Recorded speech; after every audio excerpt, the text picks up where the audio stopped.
Materi kuliah kali ini adalah mengenai definisi hukum tata negara. Ini bisa dilihat dari buku Profesor Jim Lee, Pengatur Hukum Tata Negara, ya, Pengatur Hukum Tata Negara, mulai halaman 19, ya. Sedangkan untuk buku pokok-pokok hukum tata negara Indonesia pasca reformasi bisa dilihat dari mulai halaman 14, ya. Kira-kira seperti itu ininya, ini ya, penjabarannya. Saya ingin mulai dengan beberapa definisi hukum tata negara. Di antara para ahli hukum terdapat rumusan yang berbeda tentang definisi hukum, demikian pula dengan definisi hukum tata negara sebagai hukum dan sebagai cabang ilmu pengetahuan. Perbedaan itu sebagian disebabkan oleh faktor-faktor perbedaan pandangan, ya. Antara negara dengan tradisi common law tentu berbeda dengan negara-negara yang para ilmuwan yang mengenai tradisi sipil law. Nah, ini dalam perkembangan praktek selama berabad di antara negara yang menganut tradisi hukum yang sama pun dapat menimbulkan perbedaan karena latar belakang sejarah antara satu negara dengan negara lainnya juga berbeda-beda. Misalnya, meskipun sama-sama menganut tradisi common law, antara Inggris dan Amerika jelas mempunyai sejarah hukum yang berbeda, sehingga konsep-konsep hukum dan konstitusi yang dipraktekkan di kedua negara juga banyak sekali yang tidak sama. Apalagi di Inggris sendiri tidak terdapat naskah konstitusi yang bersifat tertulis dalam satu naskah undang-undang dasar. Sedangkan Amerika Serikat memiliki naskah undang dasar yang tertulis yang dapat dikatakan sebagai negara modern pertama yang memilikinya. Nah, berikut ini pandangan beberapa ahli tentang hukum tata negara. Christian van Vollenhoven. Menurut van Vollenhoven, hukum tata negara mengatur semua masyarakat hukum atasan dan masyarakat hukum bawahan menurut tingkatan-tingkatannya yang masing-masing menentukan wilayah atau lingkungan rakyat sendiri-sendiri dan menentukan badan-badan dalam lingkungan masyarakat hukum yang bersangkutan beserta fungsinya masing-masing serta menentukan pula susunan dan kewenangan badan-badan yang masuk. Van Vollenhoven adalah murid dari pemikir Belanda Oppenheim, juga mewarisi pandangan gurunya membedakan antara hukum tata negara dan hukum administrasi negara. Pembedaan itu dapat digambarkan dengan perumpamaan hukum tata negara melihat negara dalam keadaan diam inrush, sedangkan hukum administrasi negara melihat negara dalam keadaan bergerak invading, yang menurut Van Vollenhoven. Ada lagi pandangan dari Paul Scholten. Hukum tata negara itu tidak lain adalah het recht dat regelt de staat organisasi atau hukum yang mengatur mengenai tata organisasi negara. Dengan rumusan demikian, Scholten hanya menekankan perbedaan antara organisasi negara dari organisasi non-negara, seperti gereja dan lain-lain. Scholten sengaja membedakan antara hukum tata negara dan arti sempit sebagai hukum organisasi negara di satu pihak, dengan hukum gereja dan hukum perkumpulan perdata yang lain, dengan kenyataan bahwa kedua jenis hukum yang mengatur itu tidak memancarkan otoritas yang berdiri sendiri, melainkan suatu otoritas berasal dari negara. Jika diatur oleh organisasi negara, maka hukum mengaturnya itulah yang disebut sebagai hukum tata negara atau constitutional law. Mengenai hubungan antara negara, organisasi negara dengan warga negara, seperti mengenai soal hak asasi manusia, belum dipertimbangkan oleh Paul Scholten. Ya. Kemudian ada pendapat dari Logman. Ya, Logman mengatakan, ya, ini pendapatnya mirip dengan Paul Scholten. Ya, menurut Logman, hukum tata negara adalah hukum yang mengatur organisasi negara. Ya, bagi Logman, jabatan merupakan pengertian yuridis dari fungsi, sedangkan fungsi merupakan pengertian bersifat sosiologis.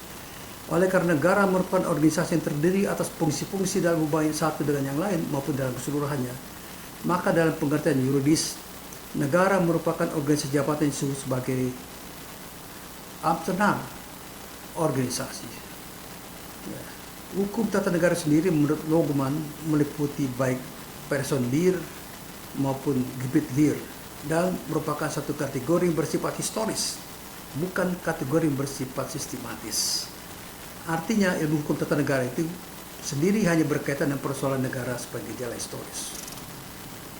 Lebih lanjut oleh Logoman dikatakan hukum tata negara menangani urusan-urusan sebagai berikut. Ya, pertama pembentukan jabatan dan susunannya, the installing der Amten and inrichting.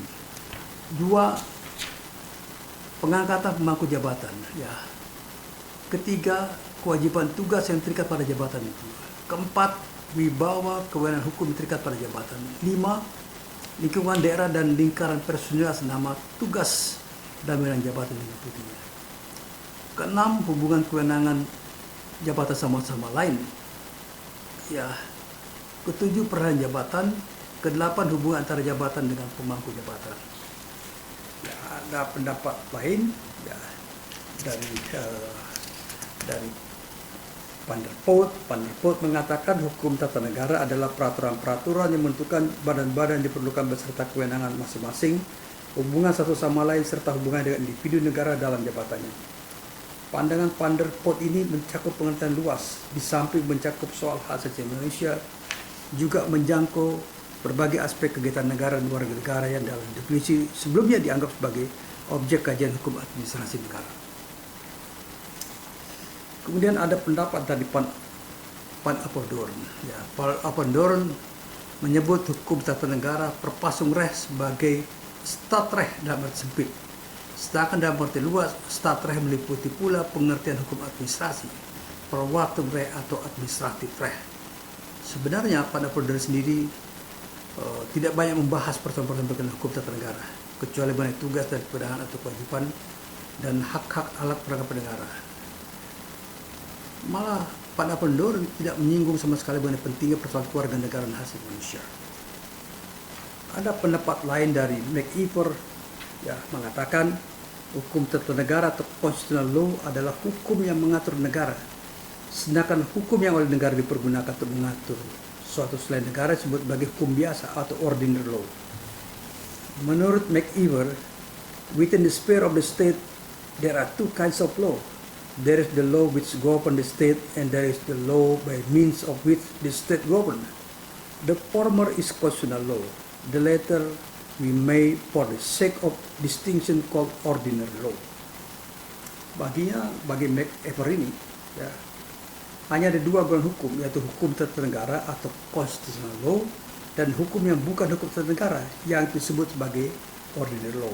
Hukum tata negara atau constitutional law merupakan hukum yang memerintah negara, sedangkan hukum biasa ordinary law dipakai oleh negara untuk memerintah. Ada lagi pendapat dari Wade and Phillips dalam bukunya Constitutional Law yang terbit pada tahun 1939. Wade dan Phillips berebuskan constitutional law is a body of rules which prescribe the structure, the function of the organ of central and local government. Dalam buku yang sama terbitan tahun 1960 dinyatakan, in the generally accepted of the term, it means the rules which regulate the structure of the principal organs of government and their relationship to each other and determine their principal function. Dalam kedua rumusan tersebut, Wade and Phillips yang buku terkenal dalam teks ini dipakai di Inggris menentukan hukum tata negara mengatur alat-alat perlengkapan negara, tugas dan wewenangnya, serta mekanisme hubungan di antara alat-alat perlengkapan negara itu. Dengan perkataan Wade and Phillips juga tidak mencantumkan pentingnya persoalan kewarganegaraan dan hak asasi manusia sebagai objek kajian tata negara. Kemudian ada pendapat yang sangat terkenal dari seorang tokoh yang bernama APDC. APDC dalam bukunya Introduction to the Study of the Law of the Constitution yang pertama terbit pada tahun 1885 menyebutkan bahwa hukum tata negara menyangkut semua peraturan yang secara langsung atau tidak langsung mempengaruhi distribusi atau pelaksanaan kekuasaan yang berdaulat dalam negara. Dalam hal ini, APDC menitik beratkan mengenai persoalan distribusi atau pembagian kekuasaan dan pelaksanaan kekuasaan tertinggi dalam suatu negara. Semua aturan atau rules yang mengatur hubungan-hubungan antara pemegang kekuasaan negara yang tertinggi satu yang lain disebut olehnya sebagai hukum tata negara atau konstitusi. Ada pendapat juga yang sering jadi rujukan dari Maurice de Purger. Sarjana Prancis ini mengatakan hukum tata negara adalah satu cabang hukum publik yang mengatur organisasi dan fungsi-fungsi politik suatu lembaga negara. Ya. Maurice de Purger juga memberikan tekanan pada aspek keorganisasian serta tugas-tugas dan kewenangan lembaga-lembaga sebagai negara. Hal itu dimakan oleh De Prager, ya, yang dikembangkan disebut sebagai hukum tata negara bersifat konstitusional termasuk cabang hukum publik. Dari kalangan sarjana Indonesia, ya, ada pendapat yang bisa dikutip yang ditulis oleh Muhammad Kusnadi dan Harmil Ibrahim.